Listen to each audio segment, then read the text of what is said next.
A lo largo de la historia del peronismo, que está pasando tal vez por uno de los momentos más duros y difíciles de su historia, y que necesita ideas, necesita gente creativa, gente con magia para poder ponerlo de pie como corresponde, una de las personas más calificadas para charlar sobre el tema es el licenciado en Ciencias Políticas, miembro del Consejo Académico y vicepresidente del Instituto Nacional Juan Manuel de Rosas, el profesor Héctor Flores, que fue embajador, ex embajador, coordinador del Consejo Superior Peronista, con quien ya hemos charlado en varias oportunidades, grabado, algún día lo vamos a tener acá en el piso, nos va a honrar con su presencia. Lo llamamos por 3 o 4 temas en particular que me gustaría que él nos ayude a entender, a recordar y a analizar. Héctor, bienvenido a Raíces Ancestrales. Carlos Domínguez te saluda. ¿Cómo estás? ¿Qué tal? Muy buenos días, Domínguez. Un gusto de saludarte y saludar a toda la audiencia quilmeña. El gusto es nuestro.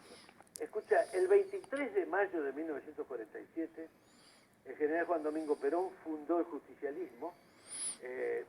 Yo me gustaría que me digas quién fue Stafforini, qué tuvo que ver él con todo esto.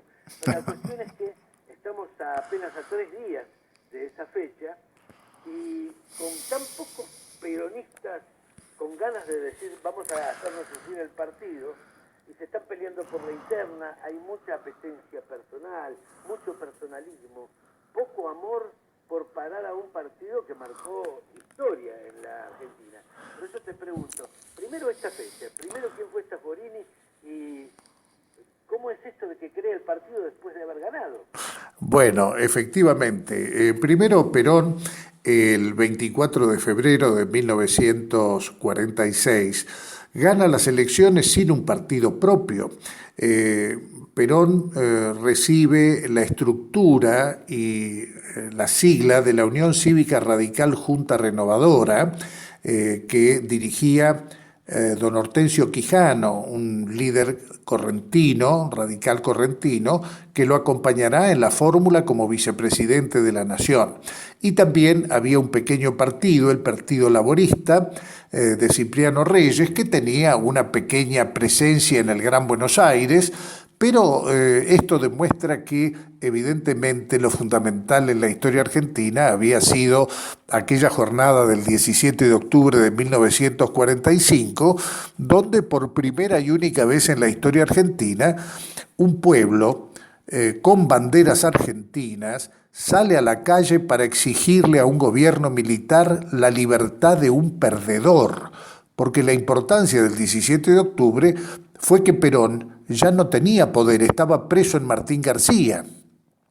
Y normalmente los pueblos salen a la calle para vivar a los vencedores.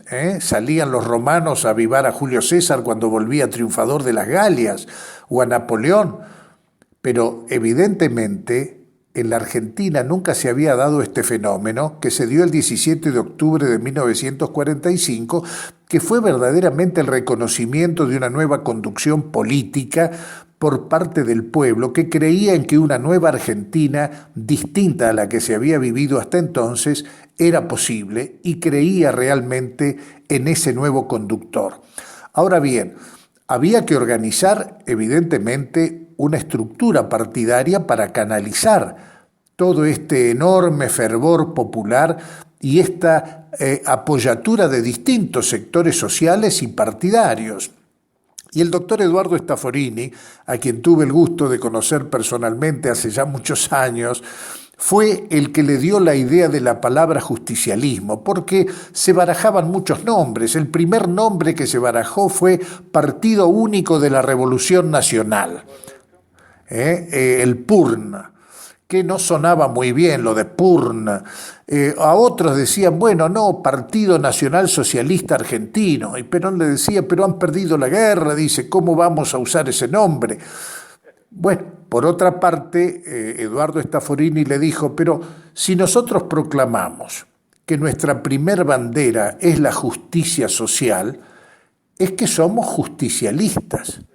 Y Perón le dijo, ¿cómo, Stafforini? Esto de justicialista me gusta. Y efectivamente, la primer bandera, la justicia social, que implica justamente una virtud, porque la justicia, a diferencia de la libertad o de la igualdad, la justicia es una virtud.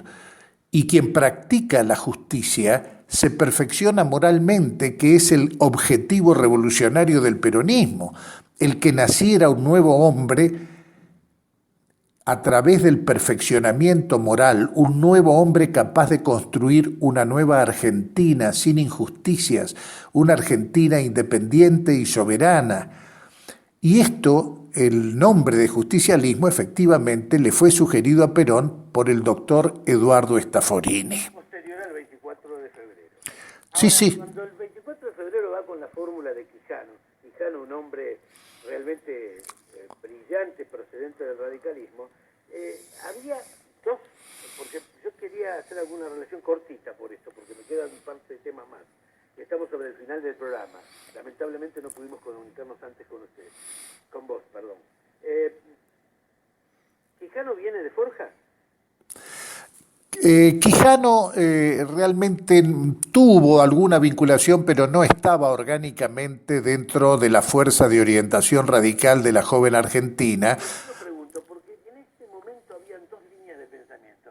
Había quienes pensaban que lo que no venía de Europa no era cultura, y una corriente de neto corte nacionalista que sí defendía los valores nacionales y populares.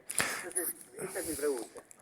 Sí, efectivamente, Forja representó, pero no nos olvidemos que en el primer gabinete de Perón hubo una multiplicidad de orígenes en cuanto a las estructuras partidarias. Emilio Borlenghi venía del Partido Socialista.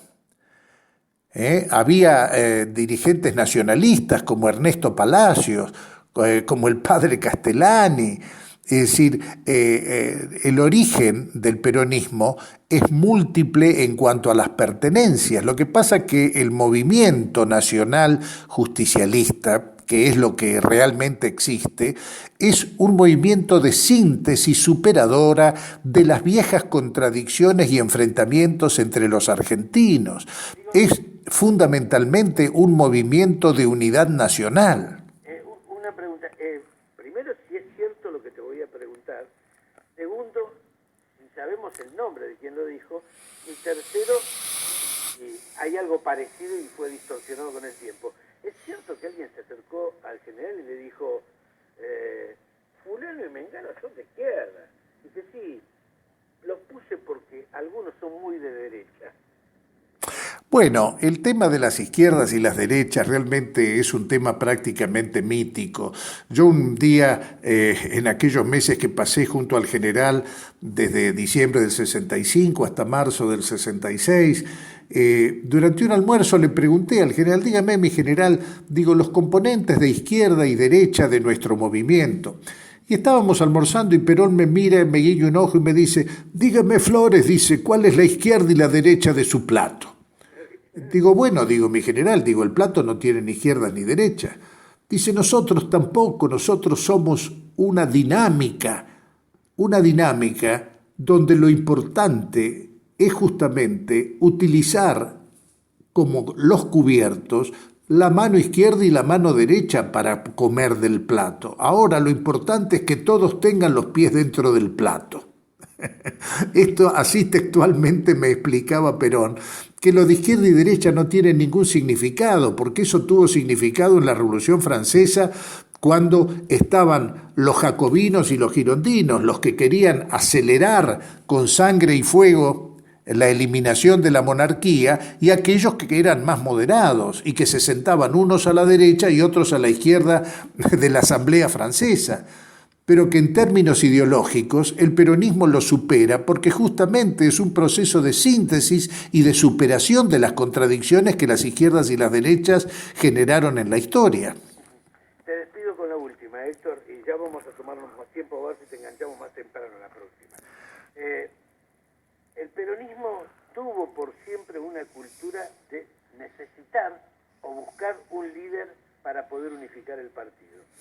No hay ahora una figura convocatoria, un personaje convocante que tenga esa fuerza de liderazgo.